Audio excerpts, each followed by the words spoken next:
Sesi mengaji, belajar Islam lebih dekat. Assalamualaikum warahmatullahi wabarakatuh. Innal hamdalillah nahmaduhu wa nasta'inuhu wa nastaghfiruh wa na'udzu billahi min shururi anfusina wa min sayyiati a'malina. May yahdihillahu fala mudilla lahu wa may yudlil fala hadiya lahu. Asyhadu an la ilaha illallah wahdahu la syarika lahu wa asyhadu anna Muhammadan abduhu wa rasuluh. Qala Allah Ta'ala, ya ayyuhalladzina amanu taqullaha haqqa tuqatih wa la tamutunna illa wa antum muslimun. Ya ayyuhan nas ittaqu rabbakum alladzi khalaqakum min nafsin wahidah wa khalaqa minha zawjaha wa bassa minhuma rijalan katsiran wa nisaa wattaqullaha alladzi tasaaluna bihi wal arham innahu kana 'alaikum raqiba. Ya ayyuhalladzina amanu taqullaha wa qulu qawlan sadida yuslih lakum a'malakum wa yaghfir lakum dhunubakum wa may yuti'illaha wa rasulahu faqad faza fawzan 'azima. Amma ba'd. Alhamdulillah, kita bersyukur kepada Allah Subhanahu wa taala, yang mana Allah Subhanahu wa taala masih memberikan kita kesempatan, yakni kesempatan nikmat yang paling besar, yakni Allah tunjukkan kita hati-hati kita, perasaan kita, niat kita, tujuan kita, yakni menuntut ilmu, belajar memahami Al-Quran, belajar berkumpul dengan majelis-majelis yang mana Allah Subhanahu wa taala senantiasa merahmati. Dan betul sekali apa yang dikatakan oleh Romo siapa namanya? Pak Sobri. Ya, masalah dari Pak Sobri Habibullah Ta'ala. Kita hidup di dunia ini memang sementara ya.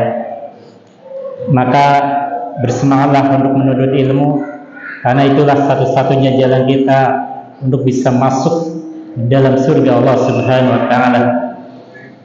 Oleh karenanya begitu juga saya ketika datang keluar dari rumah, saya di sini menyampaikan ilmu. Saya punya tujuan, punya prinsip, yaitu sekali pertemuan berusaha menyeluruh. Yang namanya menyeluruh dengan semua itu beda ya. Kalau semua itu jadi mencakup ya. Ya tadinya di tengah itu ada, kemudian dicakup, itu semuanya.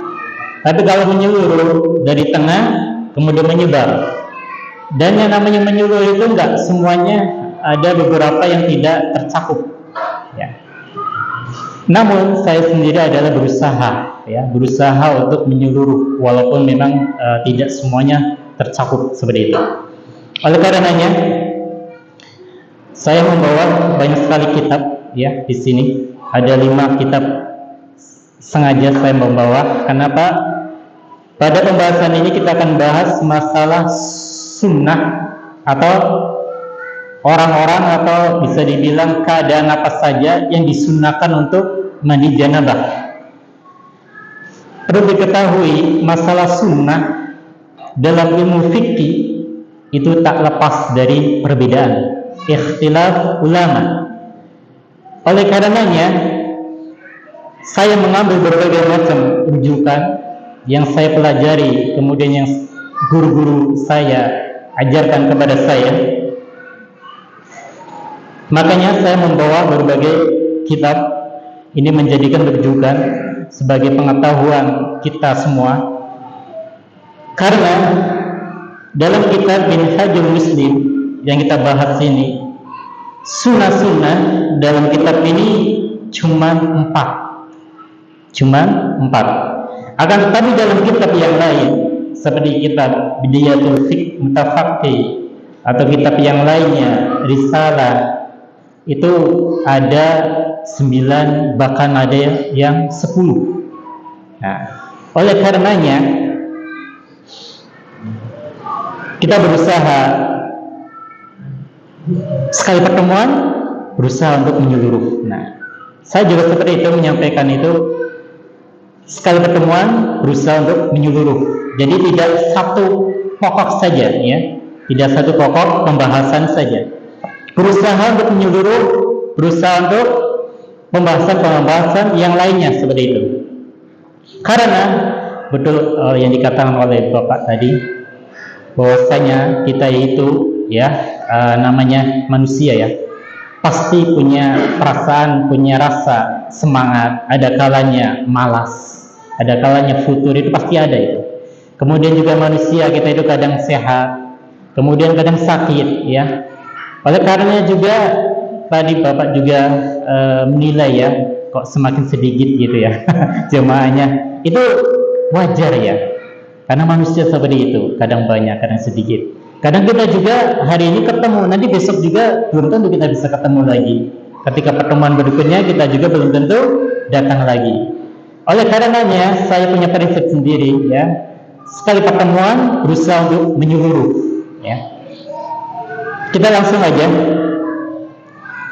kita masuk dalam pembahasan ma yustahibbu lahul iktisal, apa-apa yang disunnahkan untuk mandi janabah. Kemarin kita sudah bahas yang diwajibkan, yaitu ada 6. Sekarang kita bahas yang sunnahnya. Yang pertama dalam kitab Minhajul Muslim ini adalah lil Jumu'ah, yakni pada hari Jumat.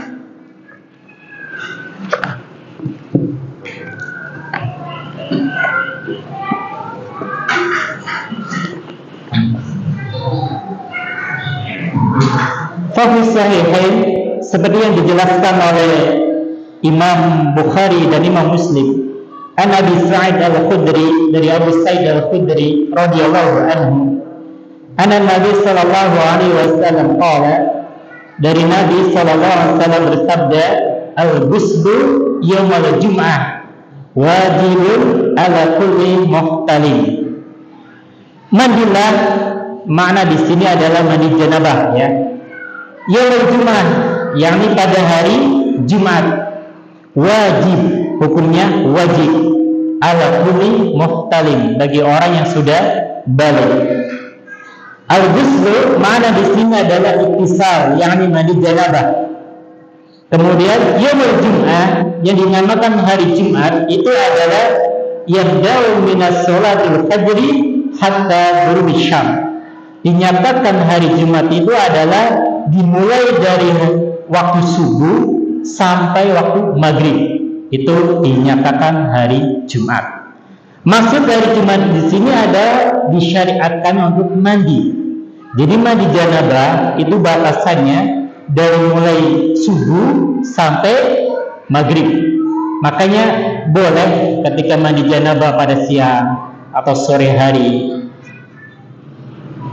karena hari yang namanya hari dalam penanggalan Hijriah itu dimulai pada setelah maghrib, kemudian sampai maghrib lagi, itu kan satu hari ya enggak? Itu yang dinyatakan dalam penanggalan hari. Tapi di sini adalah dimulai dari waktu subuh sampai maghrib, itu maksudnya adalah batas mandi janabah ya. Wajibun di sini maknanya adalah lazim, yakni harus. Namun wajib di sini dalam ilmu fikih ini banyak sekali. Kalau kalian semua jemaah sekalian, kalau belajar ilmu usul fikih itu akan tahu antara wajib dengan wajib yang lain itu maknanya berbeda. Ada wajib itu maknanya yang seperti kita tahu ya, ketika dilaksanakan mendapat pahala, ketika ditinggalkan tidak mendapat, ketika ditinggal mendapat dosa, itu kan wajib yang kita kenal seperti itu. Akan tetapi ada makna yang lain, wajib itu adalah maknanya syariat atau juga maknanya sunnah, namun sangat ditekankan, atau bisa dibilang sunnah muakkadah seperti itu. Karena dalam usul fikih itu banyak sekali mana, ada fardu, ada rukun ya, dan lain-lainnya.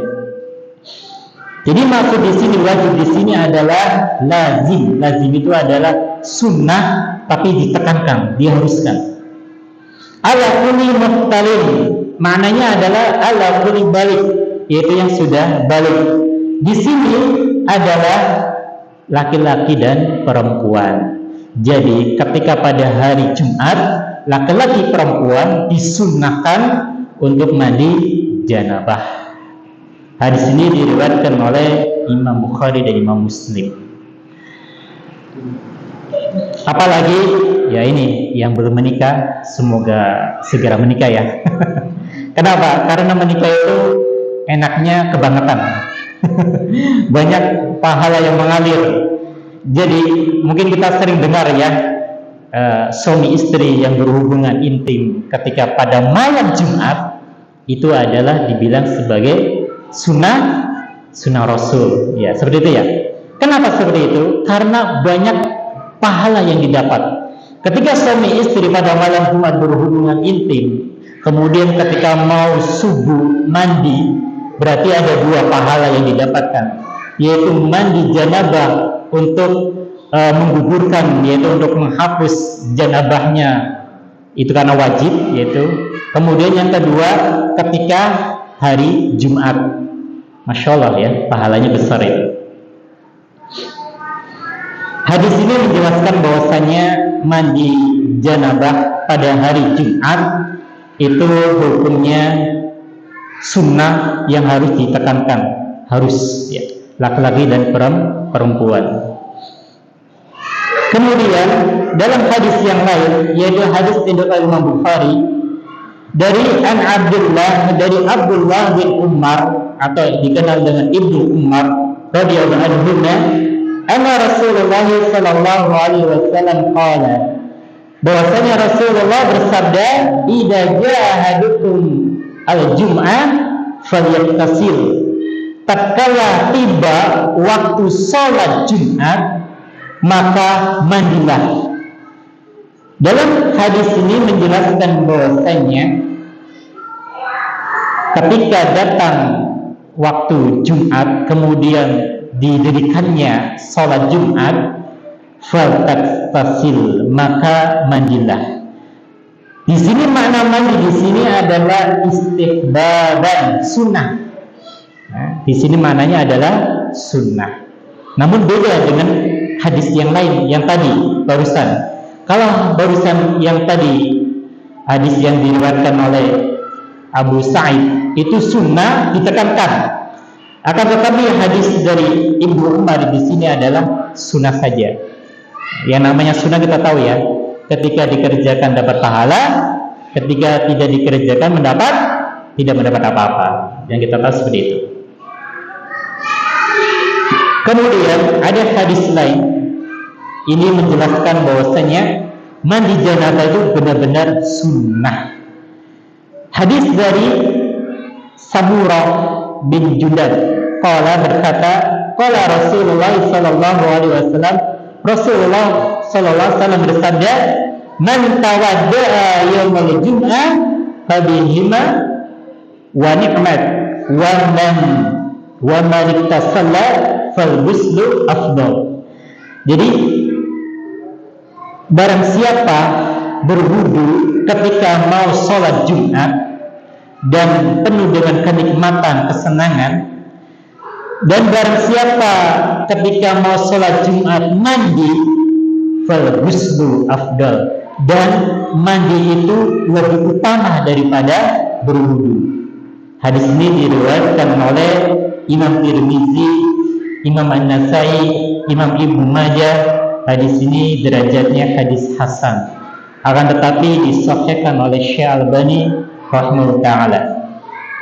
Dalam hadis ini sangat jelas sekali bahwasanya mandi janabah pada hari Jumat, terkhusus ya bagi laki-laki ketika mau sholat Jumat, adalah sunnah.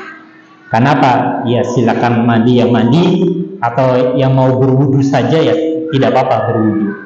Akan tetapi mandi janabah ketika mau sholat Jumat itu lebih baik, lebih utama daripada hanya sekedar berwudu saja. Ini yang pertama ya. Jadi yang disunnahkan untuk mandi janabah yaitu pada hari Jumat, terkhusus laki-laki ketika mau mengerjakan sholat Jumat. Kemudian yang kedua, lil ihram, yakni ihram. Yasunnu liman arada al-ihram bi umrah atau haji. Disunnahkan untuk mandi janabah tatkala ihram, ketika umrah atau ketika haji.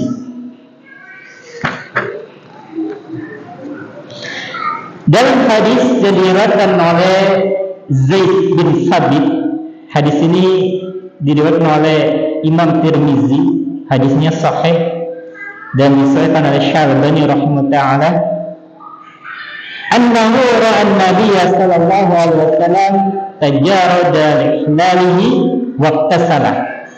Zaid bin Sabit radhiyallahu anhu pernah melihat Rasulullah sallallahu alaihi wasallam melepaskan pakaian ihramnya, kemudian beliau mandi, yaitu mandi janabah.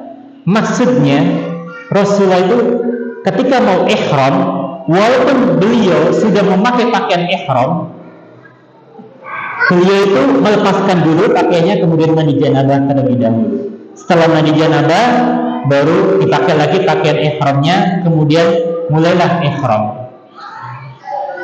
Dengan ini, hadis ini menjelaskan bahwasanya ketika ihram, baik haji maupun umrah, maka disunnahkan untuk mandi janabah. Ada faedah di sini. Kenapa seperti itu? Karena haji atau umrah adalah suatu ibadah yang benar-benar agung ya. Oleh karenanya Allah Subhanahu wa taala menginginkan seorang hambanya itu benar-benar suci, bersih dari semua dosa, bahkan najis-najis dan kotoran-kotoran yang lainnya. Makanya disunahkan untuk mandi janabah. Begitu juga tadi ya, hari Jumat. Kenapa hari Jumat itu disunahkan untuk mandi janabah? Faedahnya adalah untuk menghormati hari Jumat yang penuh dengan berkah, hari Jumat yang penuh dengan rahmat. Seseorang ketika mendapati hari yang penuh dengan berkah, penuh dengan rahmat, maka Allah Subhanahu wa taala menginginkan hambanya itu bersih dan suci, maka disunahkannya untuk mandi janabah. Itu salah satu dari faedah disunahkannya mandi janabah. Kemudian lanjut, yang ketiga, lidukhuli Makkah walil wuqufi bi Arafah li fi'li Rasul sallallahu alaihi wasallam dzalik, yaitu disunahkan mandi janabah ketika masuk kota Mekah. Kemudian juga disunahkan mandi janabah ketika masuk ke padang Arafah atau ketika mau wukuf. Dan itu seperti yang telah dilakukan oleh Rasulullah dan yang diperintahkan oleh Rasulullah sallallahu alaihi wasallam. Dalam riwayat Nafi' di sini adalah ulama tabi'in, murid dari sahabat. Nafi' ini adalah murid yang sangat disayang, sangat dicintai oleh Ibnu Umar radhiyallahu anhu. Bahkan Nafi' ini senantiasa mengagungkan, memuliakan gurunya, yakni Ibnu Umar radhiyallahu anhu. Dan beliau sering banyak meriwayatkan hadis-hadis dari gurunya, yaitu Ibnu Umar radhiyallahu anhu. Karena beliau Ibnu Umar radhiyallahu anhu ini dikenal dengan sahabat Nabi yang dari kalangan pemuda yang banyak meriwayatkan hadis-hadis Rasulullah. Anna ibna Umar kana la yaqdamu Makkah illa bata bihi awan hatta yusbiha wa yaktasila. Menurut Nafi' berkata bahwasanya guru kami, guru saya yaitu Ibnu Umar radhiyallahu anhu, dahulu tidak melangkahkan kakinya ke kota Mekah illa kecuali bata bibi awal hatta yusbiha wa yaktasila, kecuali beliau itu begadang ya sampai tibalah waktu subuh dengan menahan rasa lapar. Ketika sudah datang waktu subuh wa yaktasila, maka beliau itu mandi janabah. Summa yadkhulu Makkah naharan, kemudian pada siang hari beliau Ibnu Umar masuk kota Mekah. Wa yadhkuru 'anil Nabi sallallahu alaihi wasallam annahu fa'alahu, dan beliau mengatakan kepada murid-muridnya yaitu para tabi'in, di antaranya Nafi', beliau mengatakan bahwasanya seperti inilah Rasulullah sallallahu alaihi wasallam melakukan. Hadis ini diriwayatkan oleh muttafaqun alaih, yang Imam Bukhari dan Imam Muslim, hadis sahih. Dengan hadis ini menjelaskan bahwasanya tatkala seseorang ketika mau masuk kota Mekah, maka disunnahkan mandi janabah terlebih dahulu. Ikhtilaf ulama, para ulama berbeda pendapat. Yang dimaksud di sini adalah khusus ketika masuk Masjidil Haram, yang mana Masjidil Haram itu terdapat di kota Mekah. Jadi seseorang ketika mau masuk Masjidil Haram itu terlebih dahulu disunahkan mandi janabah. Itu sebagian ulama mengatakan seperti itu. Akan tetapi jumhur ulama, banyak ulama mengatakan ini bukan hanya sebatas itu, akan tetapi semua lingkungan kota Mekah, yang mana kita tahu ya, yang namanya kota kan luas, ya enggak? Jadi enggak mesti dalam Masjidil Haram saja. Jadi seseorang, misalnya orang itu dari Madinah ya, ketika mau masuk kota Mekah, maka disunahkan dulu mandi janabah. Setelah selesai mandi janabah, baru masuk kota Mekah. Kenapa seperti itu?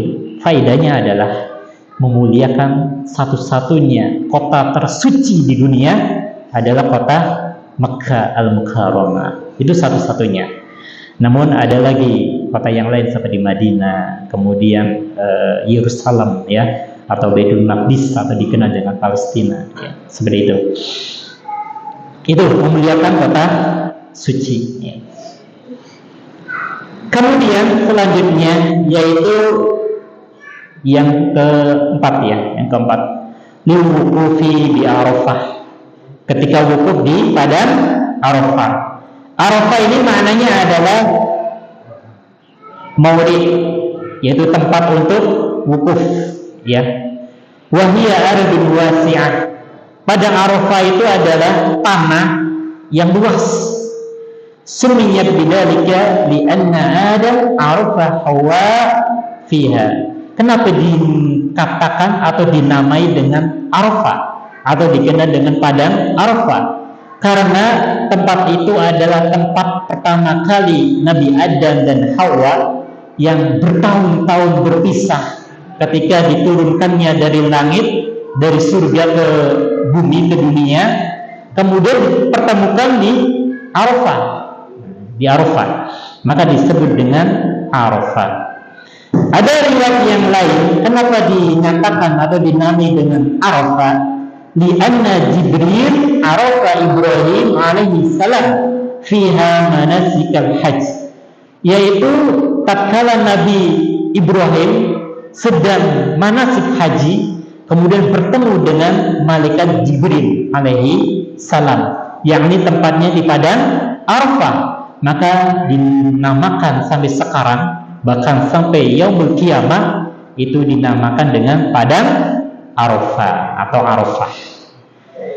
Tempat ini adalah tempat yang suci, tempat yang penuh dengan nilai-nilai atau banyak sekali kebaikannya. Maka Rasulullah SAW bagi umatnya untuk disunnahkan untuk mandi janabah tatkala masuk padang Arafah, yaitu ketika mau wukuf ya. Dan ini adalah hukumnya sunnah mandi janabah di sini. Dalam riwayat Nafi', anna Ibnu Umar kana yaktasilu li ihram qabla an yuhrim, bahwasanya Ibnu Umar tatkala sebelum memakai ihram dan sebelum ihram beliau terlebih dahulu mandi janabah. Walidukhuli Mekah, kemudian beliau tatkala sebelum masuk kota Mekah beliau terlebih dahulu mandi janabah.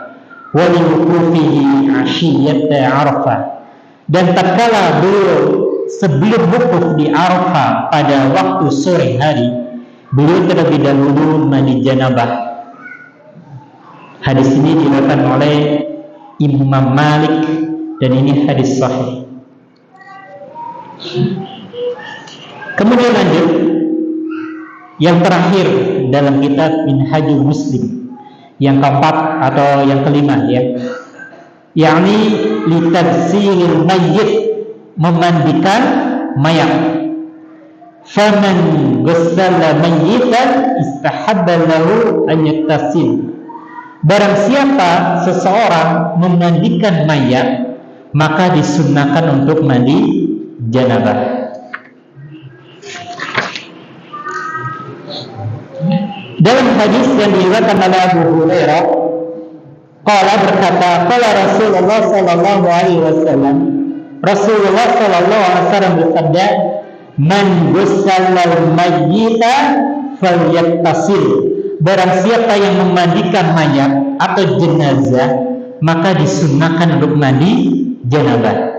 Wa man hamalahu falyatawadda, dan barang siapa yang menggotong mayat setelah dimandikan kemudian digotong maka disunnahkan untuk berwudu.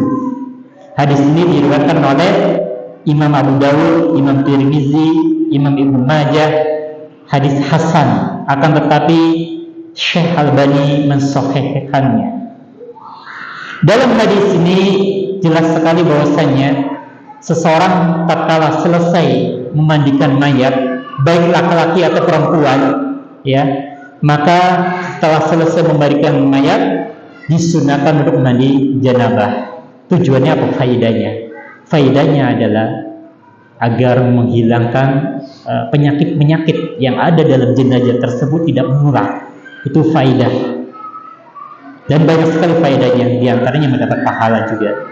Kemudian seseorang yang menggotong mayat, ya, yang sudah dimandikan, kemudian jenazah itu mau dikafani, ya, digotong, ya, itu setelah menggotongnya otomatis kan menempel, ya, tangannya dengan jenazah tersebut, walaupun jenazah tersebut sudah dimandikan, maka disunahkan untuk berwudu. Lebih bagus lagi mandi juga, ya, lebih bagus disunahkan juga ikut mandi janabah. Akan tetapi berwudu sudah cukup. Tujuannya seperti tadi, tujuannya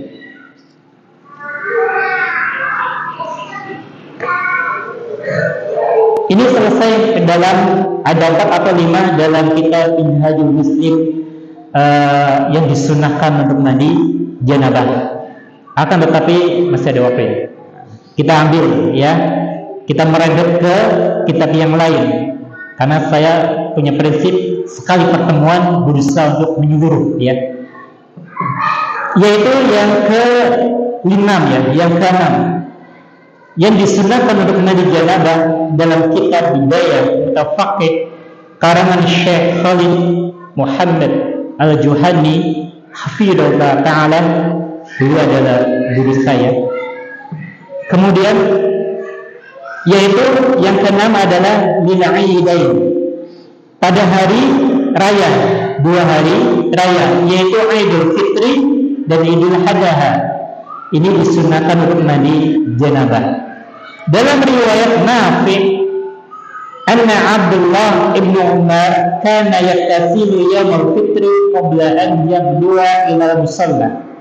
Dari Nafi' bahwasanya Ibnu Umar pada hari fitri, hari raya Idul Fitri, beliau mandi janabah terlebih dahulu sebelum datang ke musalla atau tempat sholat, yaitu sholat hari raya Idul Fitri.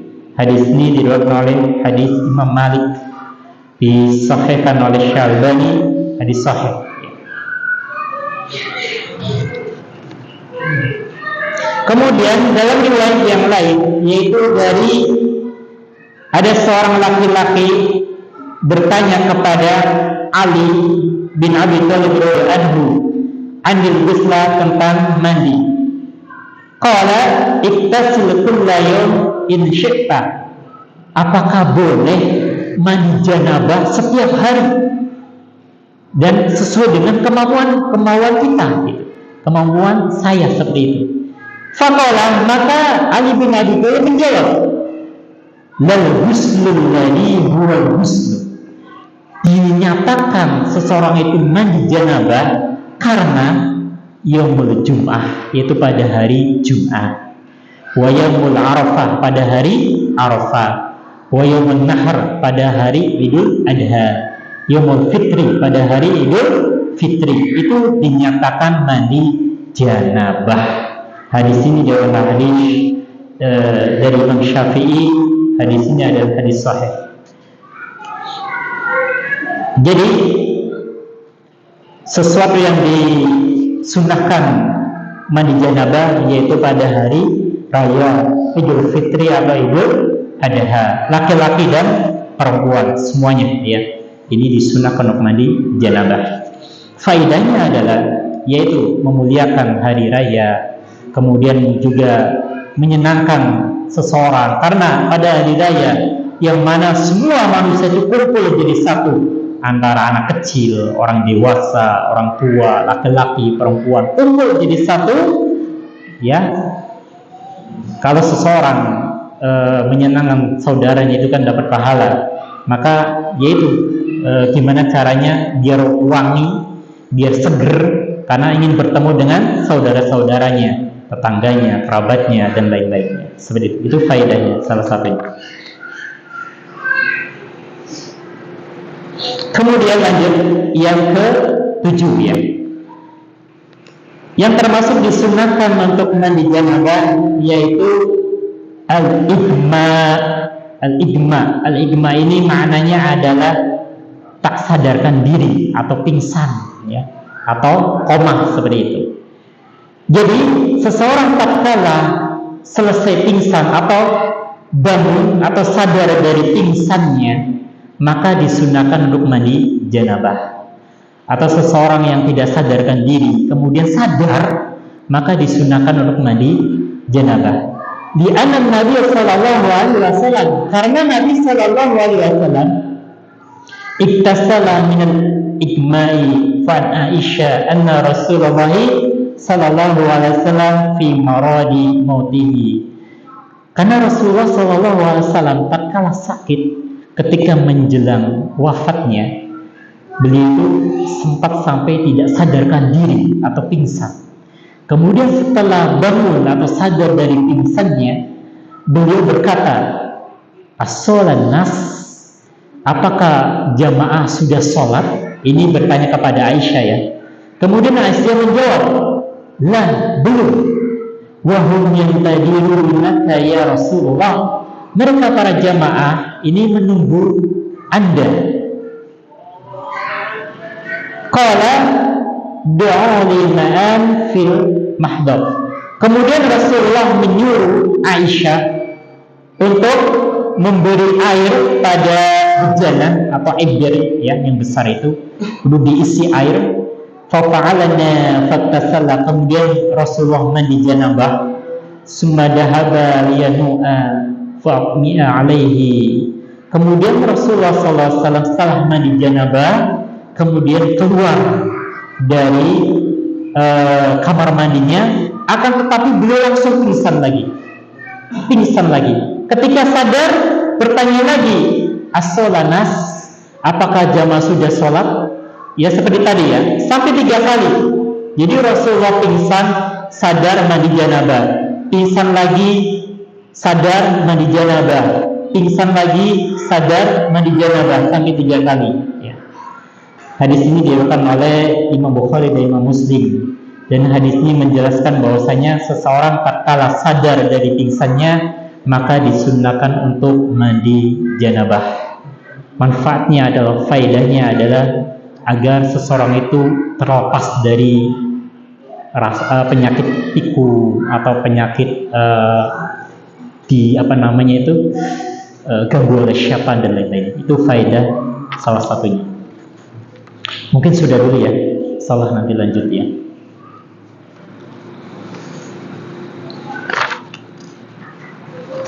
Ya, lanjut insyaallah ya. Kita tutup dulu. Subhanallahumma bihamdihi walhamdulillahirabbil alamin. Assalamualaikum warahmatullahi wabarakatuh.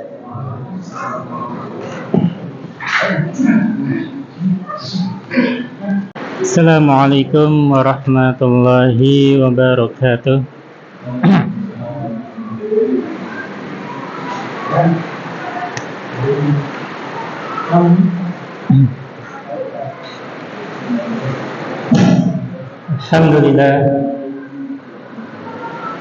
Alhamdulillahirabbil alamin wa sallallahu ala rasulillah sallallahu alaihi wasallam wa ala alihi wa ashabihi wa man tabi'ahum bi ihsan ila yaumiddin, amma ba'd. Kita lanjutkan ya. Kemudian selanjutnya yaitu yang ke-7 pada 8 ya. 8 ya. Yang ke-8 al-junun. Al-junun di sini adalah orang gila ya. Ketika seseorang gila kemudian sadar dari gilanya itu, maka disunahkan untuk mandi janabah. Karena orang gila ya atau gila itu sama seperti pingsan ya, atau juga tak sadarkan diri. Maka disunahkan hukumnya seperti ketika pingsan kemudian sadar dari pingsannya. Kemudian juga disamakan dengan orang yang kesurupan. Ya, nama kesurupan itu kan tak sadarkan diri. Seseorang tatkala sadar dari kesurupannya, maka disunahkan juga untuk mandi janabah. Faedahnya adalah yaitu agar terbebas dari gangguan-gangguan syaitan, terbebas dari pikiran-pikiran yang tidak karuan dan lain-lain.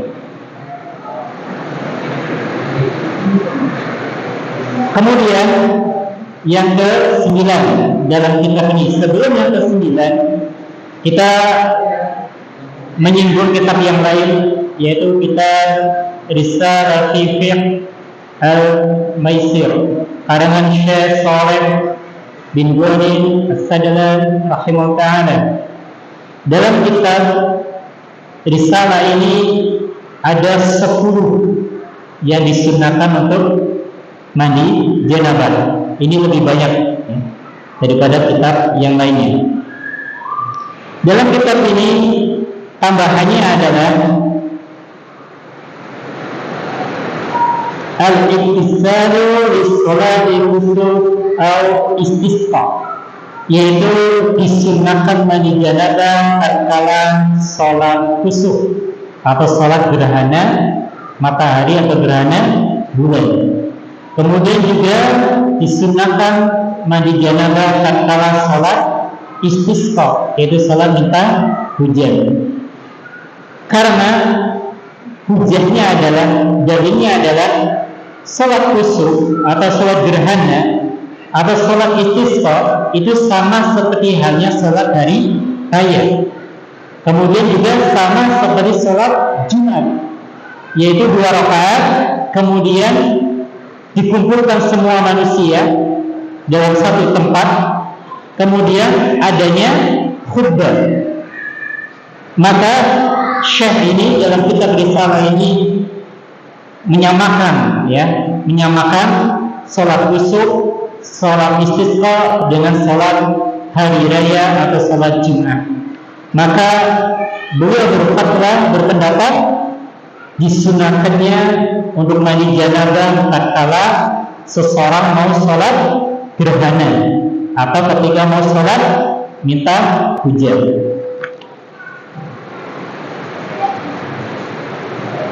Kemudian lanjut.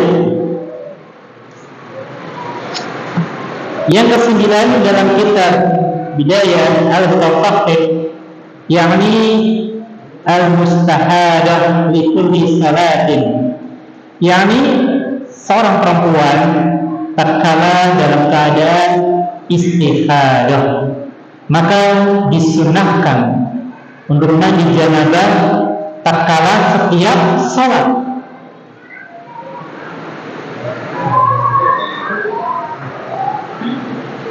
Namun sebelumnya ini adalah perbedaan ulama, ikhtilaf ulama. Namun ingin lebih jelas lagi, kita menyinggung masalah istikhadah, karena jamaah juga ada yang perempuan ya. Karena banyak juga yang belum paham apa itu darah istikhadah dan apakah itu darah haid. Kita ambil kitab dari kitab Taysir Alam Syarah Umdatul Ahkam. Di sini antara istikhadah dan haid maknanya adalah, haid di sini adalah, dan ja'ala Allah Ta'ala min rahmatihi wa hikmatihi fi rahimil mar'ah, yaitu darah yang telah ditetapkan oleh Allah Subhanahu wa Ta'ala karena rahmatnya, karena kodratnya bagi seorang wanita, yakni yang keluar dari rahim, goda'un di janiniha, karena dalam rahim tersebut adanya janin atau tempat untuk terjadinya manusia. Faida wada'a tahawwala ila ladan, kemudian juga menimbulkan seorang perempuan itu mengeluarkan air susu ya, atau air ASI seperti itu ya. Digodai atiflah untuk anak-anaknya. Jadi darah haid ini menyangkut masalah kayak janin, menyangkut kayak air susu. Maka beruntunglah bagi seorang perempuan kalau darah haidnya itu lancar ya, berarti sehat. Lebih jelasnya lagi, darah haid ini adalah wadamul haid yakhruju minal rahim. Haid itu adalah darah yang keluar dari lubang rahimnya seorang perempuan. Keluarnya dari situ, itulah darah haid. Yang mana warnanya itu hitam, kemudian kemerah-merahan. Baunya juga sangat menyengat ya, itu darah haid.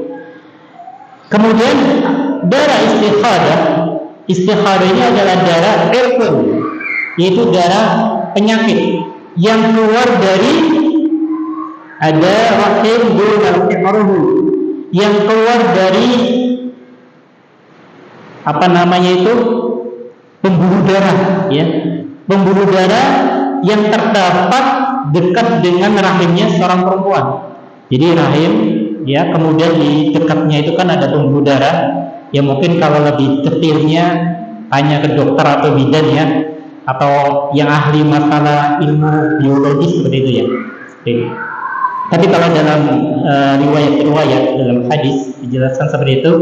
Jadi darah pembuluh darah keluar itu adalah darah istikhadah, yang mana warnanya itu kekuning-kuningan ya, ada kekuning-kuningannya. Kemudian baunya juga tidak terlalu menyengat seperti itu. Dan itu keluar setelah selesainya haid.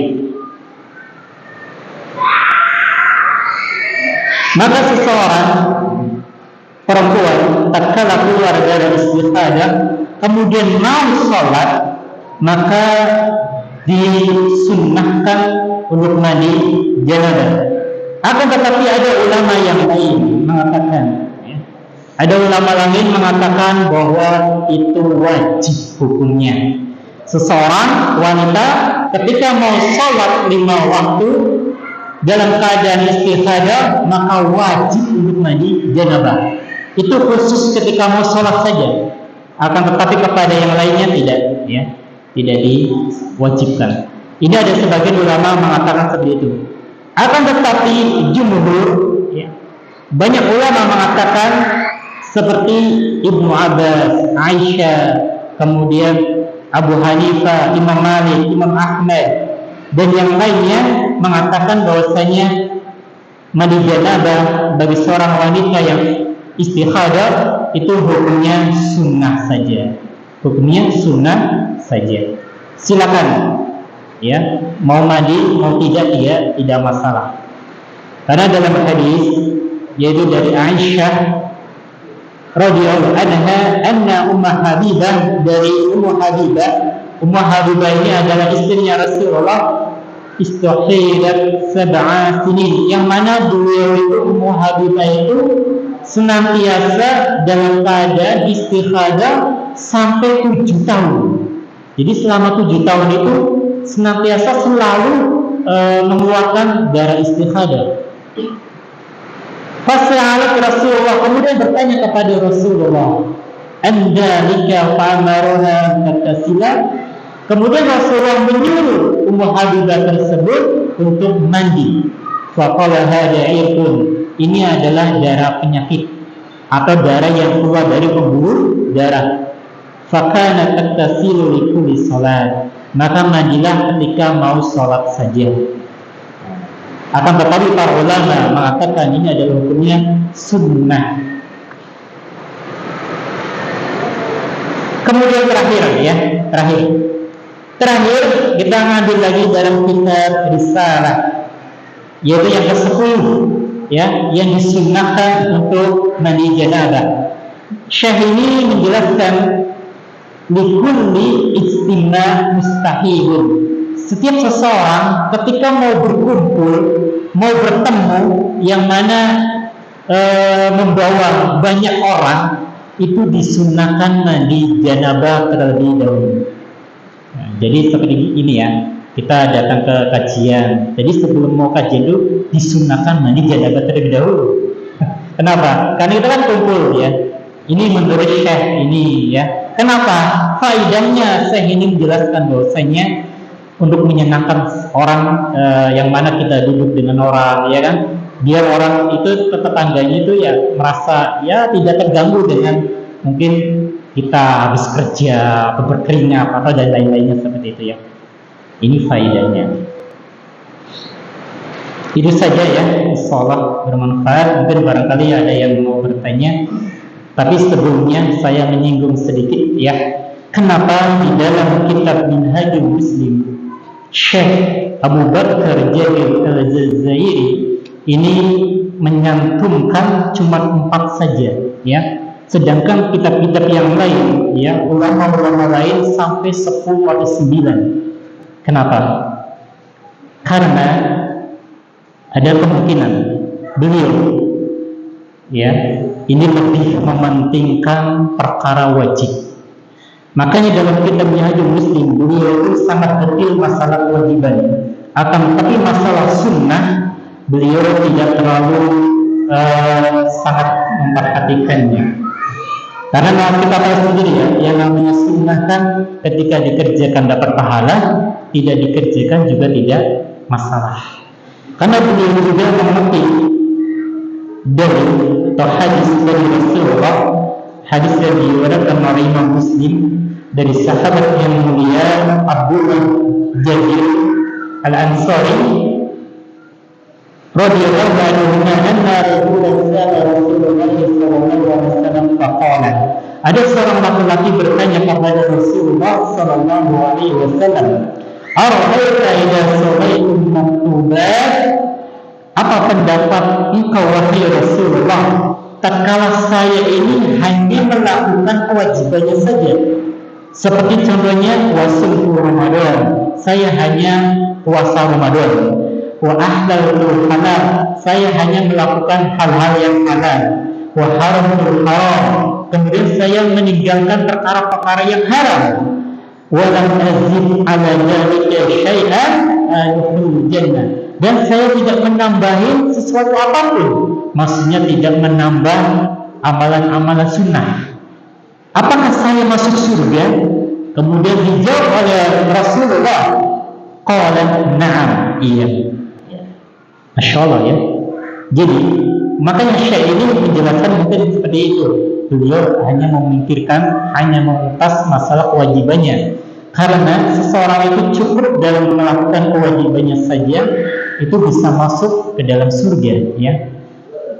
Apalagi melakukan hal-hal yang disunahkan, Masya Allah ya. Itu sebagai tambahan saja ya. Ya, ini saja dari saya pribadi, semoga bermanfaat. Mungkin barangkali ada yang mau tanya, monggo dipersilakan.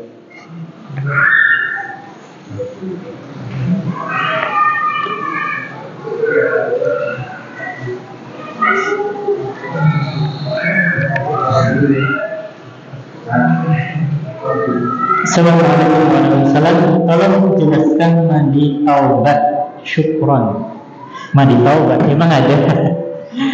Mandi taubat tidak ada ya. Tidak ada satu pun riwayat yang menjelaskan mandi taubat, tidak ada. Adanya mandi janabah. Adanya itu ya. Nah, adanya itu. Jadi maksudnya seperti ini, contoh ya. Seorang kafir ketika masuk Islam ya, kemudian menyesali semua dosa-dosanya ketika dalam keadaan kafir, maka mandi, yaitu mandi janabah. Ya, mungkin seperti itu maksudnya ya. Tidak ada pokoknya dalam Islam mandi janabah, adalah mandi taubat itu tidak ada adanya mandi janabah.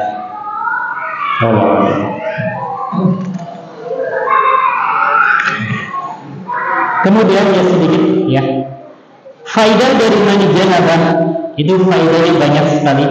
Kalau dalam tarbiyah wasur itu dijelaskan ya, ibadah mandi janabah itu ada banyak sekali faedah-faedahnya. Di antaranya yaitu seseorang ketika mandi janabah otomatis menggugurkan semua najis-najis, begitu juga menggugurkan dosa-dosa. Seperti halnya kita berwudu juga itu sama saja menghapuskan semua dosa-dosa. Makanya beruntunglah bagi seorang Islam ya, kalau sering berwudu, sering mandi janabah, itu semua dosa terhapus. Kemudian lanjut, Assalamualaikum Ustaz. Waalaikumsalam. Ana mau bertanya bagaimana cara mandi janabah. Jazakallahu khairan atas jawabannya. Kemarin udah ya, lebih jelas lagi ya, kita jelaskan ya, mandi janabah tata caranya.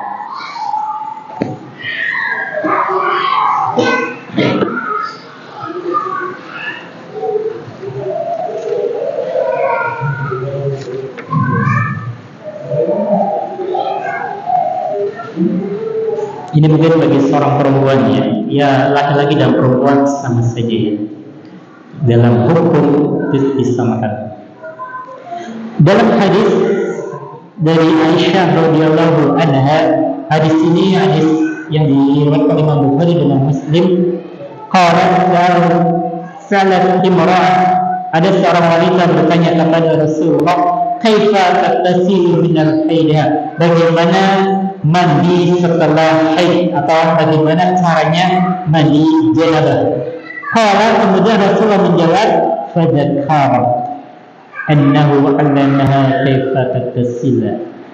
Yaitu Rasulullah SAW menjelaskan ketika seseorang kalau mau mandi janabah, pertama kali adalah membersihkan kemaluannya ya, membersihkan kemaluannya. Sumatafur firsa bin misk, boleh juga dengan sabun, boleh juga dengan wangi-wangian atau yang lainnya lah. Dibersihkan kemaluannya seperti tersebut. Kemudian selanjutnya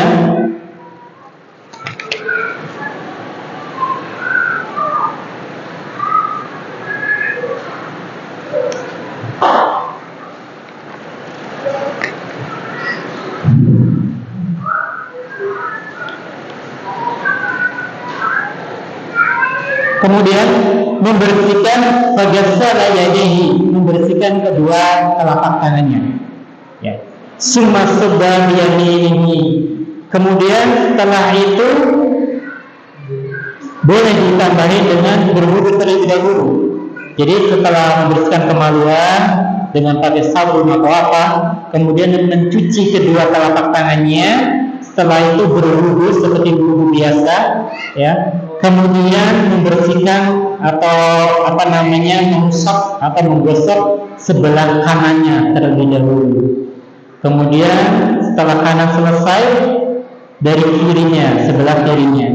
Kanan di sini yaitu dari atas ya, dari atas kepala. Makanya ini sunnah Rasulullah dan adab seseorang laki-laki atau perempuan ketika menyisir rambut itu dari tengah atau di belakang lah seperti itu. Ini sunnah Rasul, ya, sunnah Rasul. Jadi pokoknya ada batas tengahnya itu. Ini sunnah Rasul seperti itu. Jadi dari mulai rambut bagian kanan terlebih dahulu disiram, kemudian telinga, mata kanan, ya, otomatis tangan kanan, ya, kemudian kaki kanan, ya. Kalau sudah selesai baru yang kirinya. Kemudian kalau sudah selesai semua, summa masaha biyadihi an-nahai. Kemudian mengusap semuanya, ya, digosok-gosok, ya, pakai sabun atau pakai apa gitu, ya. Kemudian kalau sudah digosok, sudah merasa semuanya, maka disiram dari atas rambut sampai ke ujung kaki, semuanya tersiram. Kalau sudah tersiram semuanya, baru mencuci ghayra rijlaihi, yaitu mencuci kedua kakinya. Ini cara-cara mandi janabah yang Rasulullah dan istri-istri Rasulullah mempraktekkannya. Dan ini sunnah juga bagi suami istri. Nah, ya, bagi suami istri usahakanlah sering-seringlah ketika mandi janabah itu bareng. Iya, karena Rasulullah mempraktekannya, ya. Iya, masalah, ya. Makanya yang belum menikah ini segera menikah. Ya. Ya, barangkali ada yang lain. Iya. Itu menambahkan yang dijelaskan itu untuk apa itu ujung, kemudian mulut dan telinga itu apakah sudah harus terkena air atau tidak? Oh iya. Kita ngambil dari wajib, ya. Dari wajib. Kita ngambil dari kita bisa hal yang diwajibkan untuk mandi janabah yaitu wajibatu tasmiyah wa tasfatu sahwan la 'amdan, yaitu menyuruh, ya, itu membasuh semua anggota badan dari atas rambut sampai ujung kaki. Di sini tidak dijelaskan lubang-lubangnya, jadi otomatis tidak masuk dalam hal tersebut. Di sini yang dijelaskan adalah cuma kulitnya saja, kulit luar.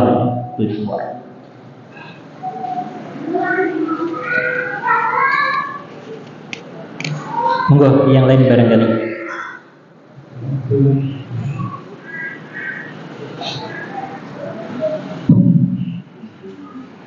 Nah, jadi sebenarnya. Monggo. Assalamualaikum warahmatullahi wabarakatuh. Waalaikumsalam warahmatullahi wabarakatuh. Dari kemarin saya memang belum paham ini masalah mandi janabah.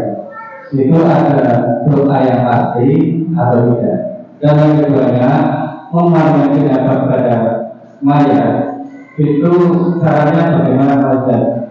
Dan ini apa harus apa sunnah saja? Itu saja tahu saya berhasil. Assalamualaikum warahmatullahi wabarakatuh. Waalaikumsalam warahmatullahi wabarakatuh. Yang pertama, ada doa khusus gitu ya? Tidak ada doanya. Yang ada di sini adalah, dan ini termasuk sunnah, walaupun tidak doa juga tidak apa-apa, karena termasuk sunnah. Itu ada 7 sunnah yang di tata cara mandi janabah. Yang pertama itu adalah tasmiyah. Tasmiyah itu adalah doa. Doa di sini adalah cukup mengucapkan bismillah. Itu cukup mengucapkan bismillah. Akan tetapi membacanya ketika sebelum masuk kamar mandi. Karena tidak boleh kita masuk dalam kamar kemudian mengucapin bismillah, nggak boleh, ya. Itu haram hukumnya haram. Makanya ketika mau masuk kamar mandi, ucapkan dulu Bismillah, kemudian doa masuk kamar mandi. Allahumma inni a'udzubika minal khubuthi wal khaba'is. Setelah itu baru masuk kamar mandi. Setelah itu baru mandi. Jadi doanya cuma itu Pak, Bismillah saja. Kemudian yang kedua, apa itu yang kedua? Memandikan jenazah. Itu hukumnya adalah fardu, ya. Fardu ain bagi jenazahnya. Kemudian orang yang memandikannya fardu kifayah. Dan itu hak bagi jenazah umat Islam itu ada haknya, yaitu ingin dimandikan, ya. Tatkala jenazah seorang muslim tidak dimandikan, maka semua penduduk di situ dapat dosa. Nah, maka haknya itu harus dipenuhi. Jadi hukumnya wajib, ya.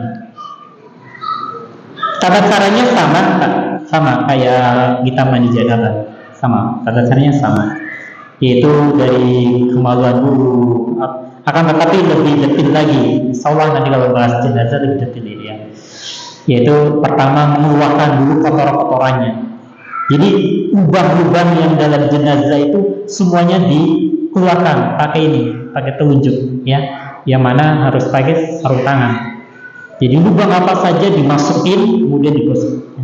Telinga, hidung, atau dubur apa kubur, semuanya harus keluar kotorannya. Kalau sudah keluar baru mandi, ya, mandi janabah. Ya, mandi janabah seperti biasa seperti itu. Oke, itu kita dimandikan, itu barangnya nggak boleh dipegang Pak. Ya, jadi ini kalau jenazah seperti itu, ya, atau kita sendiri. Oh iya betul. Jadi memang usahakan jangan tersentuh. Kenapa? Karena kan pertama sudah dibersihkan, ya. Ketika pertama kali mau mandi kan pertama kan membersihkan kemaluan gitu Pak, ya. Nah, otomatis kan sudah bersih, maka nggak usah disentuh-sentuh. Udah nggak usah disentuh. Yang lain saja, yang lain. Tapi kalau misalnya tersenggol atau tersentuh, apakah itu membatalkan? Tidak. Ya. Pendapat ulama yang paling kuat adalah tidak membatalkan seseorang ketika menyentuh kemaluan, kecuali menyentuhnya dengan syahwat, dengan nafsu. Nah, itu baru batal. Tapi kalau sekedar nyentuh atau tidak sengaja, megang saja, kalau tidak ada nafsu, tidak. Ini pendapat yang paling kuat, dan ini diambil oleh pendapatnya Imam Ahmad, Ibnu Taimiyah, dan lain-lainnya.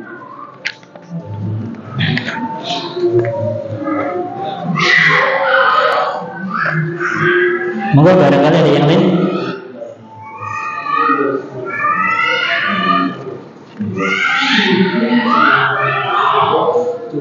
Cukup ya, insyaallah ya.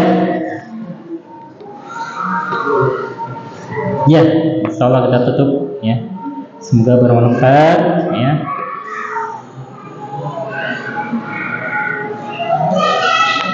Sedikit pesan dari saya pribadi, untuk saya sendiri dan jemaah sekalian ya. Kita hidup ini ya tak lama ya, maka manfaatkan kesempatan ya. Manfaatkan kesempatan dengan sebaik-baik mungkin ya. Ketika kita bisa hadir di majelis, maka usahakan benar-benar punya manfaat atau setidaknya dapat hasil lah seperti itu. Karena saya juga sama seperti itu ya. Kita tutup. Subhanakallahumma bihamdika asyhadu an la ilaha illa anta astaghfiruka wa atubu ilaik. Assalamualaikum warahmatullahi wabarakatuh.